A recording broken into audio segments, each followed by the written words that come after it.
मैं राहुल रावल चैनल में आप लोग का स्वागत है। चलिए स्टार्ट करते हैं। प्रॉफिट एंड लॉस चैप्टर की हम बात करेंगे और ध्यान से देखिए, विट्री का हम क्वेश्चन को सीखेंगे। देखिए, किसी घड़ी को 340 रुपये के बजाय यदि 350 में बेचा जाए तो 5% अतिरिक्त लाभ होता है। घड़ी का क्रय मूल्य क्या हुआ है? तो देखिए, अगर आप लोगों को कभी भी ऐसी स्टेटमेंट मिल जाए तो ध्यान देना, बिल्कुल ट्रिकली क्वेश्चन है। यदि घड़ी को 340 रुपये की बजाय 350 रुपये में बेचा जा रहा है, ठीक है, तो 5% अतिरिक्त लाभ होता है। तो आप क्या काम करें, आपको लाभों का अंतर दे रखा है। किसका अंतर दे रखा है सर? लाभ का अंतर। जब भी आपको लाभ का अंतर दे दे तो आप है ना सेलिंग प्राइस का अंतर निकाल ले। यानी 340 रुपये में यदि किसी घड़ी को 340 रुपये की बजाय 350 में बेचा जाए, देखो बेचा जाए यानी बेचने का अंतर, जिसको विक्रय मूल्य बोलते हैं, तो विक्रय मूल्य का अंतर निकाल ले। और आपको प्रॉफिट का अंतर ये तो दे ही रखा है, 5% अतिरिक्त लाभ होता है, तो लाभ का अंतर भी आपके पास गिवन है और आप इसका अंतर भी निकाल ले। तो आपका डायरेक्ट कॉस्ट प्राइस क्या होगा? क्रय मूल्य का फार्मूला बनेगा सेलिंग प्राइस का अंतर। सेलिंग प्राइस पहले 340 में बेच रहा था, फिर 350 में बेच रहा था, तो इन दोनों का अंतर कितना हो गया सर? 10 रुपये का। कितने का? 10 रुपये का। अपोन में प्रॉफिट का अंतर। प्रॉफिट कितने का अंतर हो रहा है? अतिरिक्त लाभ 5%, तो बटे में 5 लगा दो और मल्टीप्लाई में आप जानते हो कॉस्ट प्राइस निकालने के लिए हमेशा 100 आता है। तो 5 × 5 5 दूनी 10, तो 100 दूनी 200 इज योर राइट आंसर। तो ध्यान रखना भाई, इस प्रकार के क्वेश्चन को काफ़ी बार पूछा गया है एक ऐसा क्वेश्चन। तो इसमें सिर्फ एक ही फार्मूला बनता है। आप लोग सेलिंग प्राइस का अंतर डिफरेंस ऑफ विक्रय मूल्य अपोन में डिफरेंस ऑफ प्रॉफिट। प्रॉफिट का प्रॉफिट परसेंट, जो भी प्रॉफिट परसेंट होगा, डिफरेंस ऑफ प्रॉफिट परसेंट आप लोग ले ले, अंतर ले ले। यानी ऊपर भी अंतर लेना है सिंपल, नीचे भी अंतर लेना है। बाकी कुछ आपको मिलेगा ही नहीं क्वेश्चन में। 2 ही वैल्यू मिलेगी, एक सेलिंग प्राइस और एक अंतर। भाई 3 वैल्यू आपके सामने देखने को मिलेगी, कॉस्ट प्राइस निकल जाएगा। चलिए नेक्स्ट क्वेश्चन ले लेते हैं। देखिए, अच्छा क्वेश्चन है। क्वेश्चन नंबर 106 मैंने लिया है। एक व्यापारी लाभ के प्रतिशत की गणना क्रय मूल्य के आधार पर और एक अन्य व्यापारी विक्रय मूल्य के आधार पर। स्टेटमेंट को देखना भाई, एक बार क्रय मूल्य के आधार पर करता है किसकी? लाभ के प्रतिशत की गणना, और एक बार विक्रय मूल्य के आधार पर करता है। ठीक है सर।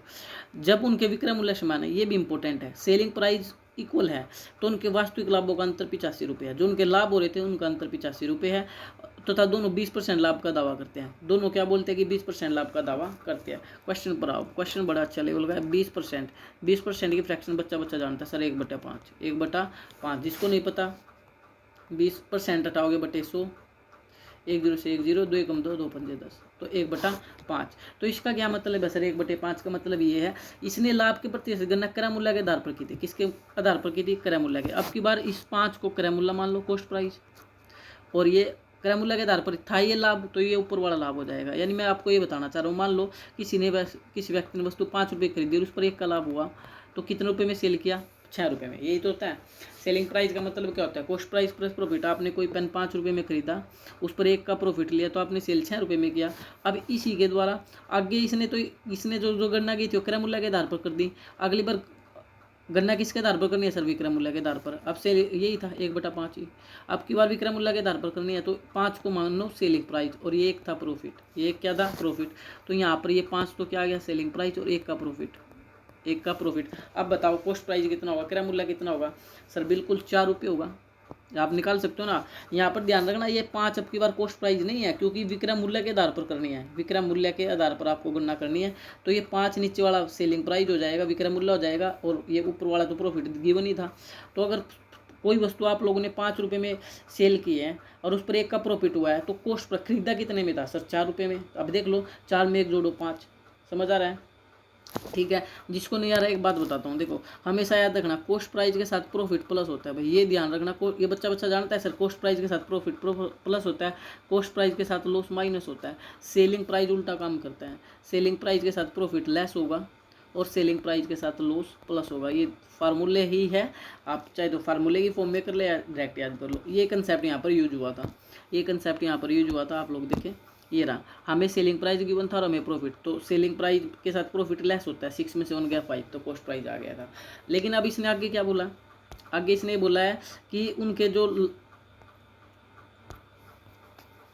लेकिन नेक्स्ट पे उसने हमें एक बात बोली हुई है कि इनके विक्रय मूल्य समान है। विक्रय मूल्य क्या है? समान, तो समान बना लो विक्रय मूल्य।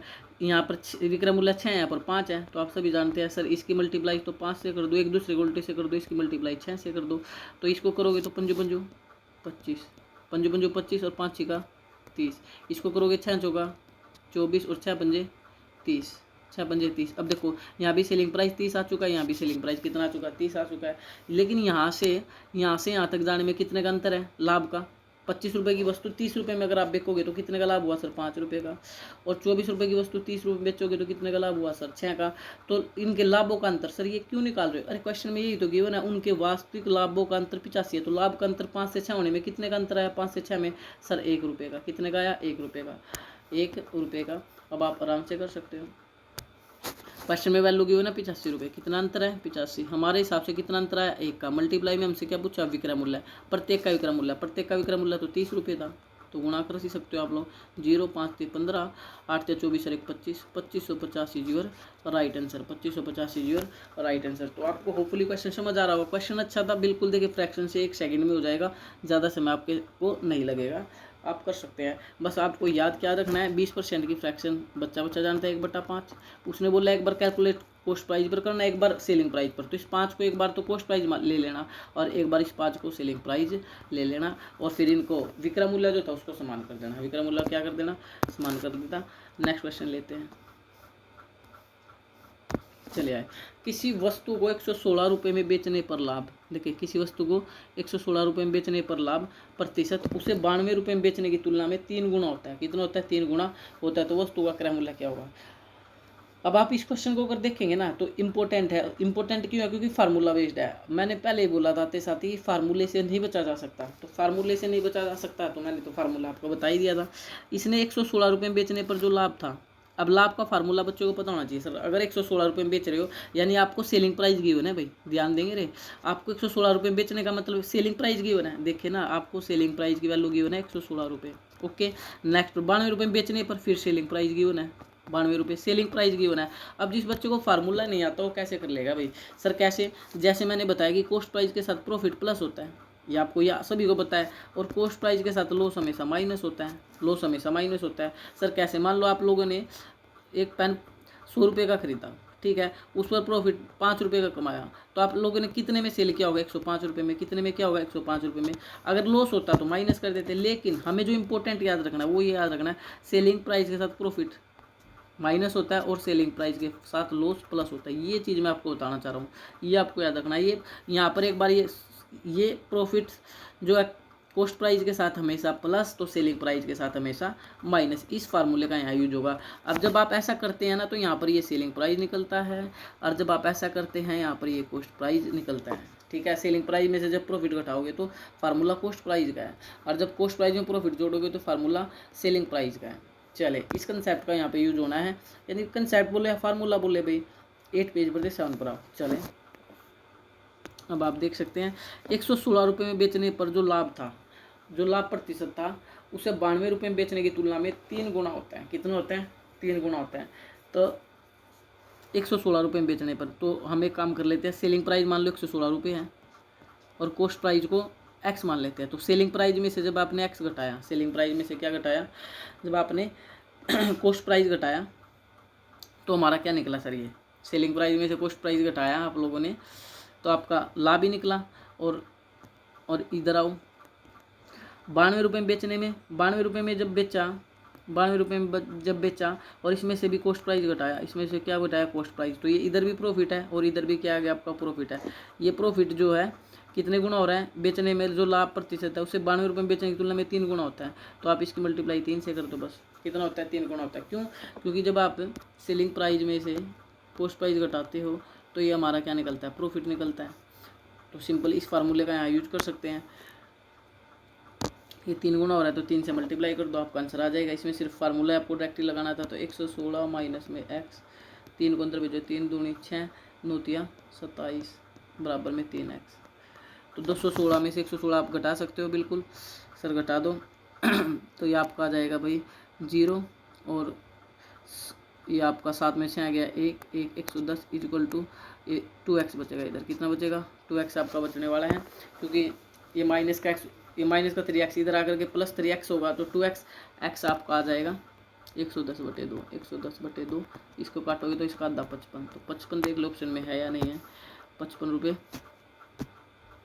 चले भाई, थोड़ा सा हम फार्मूला गलत लगा चुके हैं। यहाँ पर ध्यान देखिए, लाभ प्रतिशत क्या दे रखा, लाभ प्रतिशत। तो फार्मूला लाभ प्रतिशत का लगेगा, एक सेकंड के लाभ प्रतिशत का फार्मूला बता देता हूँ, 1 मिनट ये रख लेते हैं। चलो 7 पर ये लाओ, 8 पेज पे आते हैं। लाभ प्रतिशत प्रॉफिट परसेंट का फार्मूला क्या होता है सर? प्रॉफिट अपॉन में CP इंटू में 100, प्रॉफिट अपॉन में CP इंटू में 100। अब बात आ जाती है सर ये प्रॉफिट क्या होता है? देखिए इसमें दो फार्मूला अप्लाई हो रहे हैं, एक प्रॉफिट परसेंट का formula profit upon CP into 100, और प्रॉफिट क्या होता है सर? प्रॉफिट होता है SP minus CP, SP minus CP। Profit तो हमने निकाल लिया था क्वेश्चन में, ध्यान से अगर आप 7 पेज पर आओ, सॉरी 8 7, हाँ ये रहा प्रॉफिट परसेंट, तो ये रहा आपका 116 माइनस एक्स, ये प्रॉफिट ही है।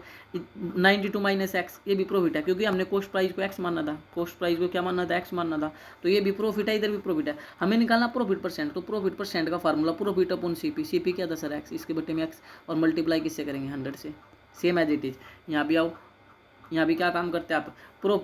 ये प्रॉफिट निकल चुका था, profit percent profit upon CP, CP को एक्स मानना था, क्या माना था? एक्स, और मल्टीप्लाई में 100, मल्टीप्लाई में 100। यहाँ पर 100 की स्पेस नहीं है तो मैं आगे लगा दूँ, कोई फर्क नहीं पड़ेगा भाई, समझ आ रहे हो? ये तो ये एक सेकंड के लिए मैं इसको दोबारा ही करा देता हूँ, हालांकि हम क्वेश्चन यही कर सकते थे, लेकिन कोई नहीं, दोबारा कर लेते हैं, 2 मिनट लगेगी। अब आप आराम से जान भी चुके हो कि प्रॉफिट 116 रुपये में बेचा, 116 रुपये में बेचा, तो प्रॉफिट क्या निकला? 116 माइनस एक्स, ये तो प्रॉफिट निकला। और फार्मूला होता है प्रॉफिट अपॉन CP, CP कितना था? एक्स, और profit percent profit upon CP multiply में 100, ये प्रॉफिट परसेंट हो गया, सेम एज इट इज इधर आओ।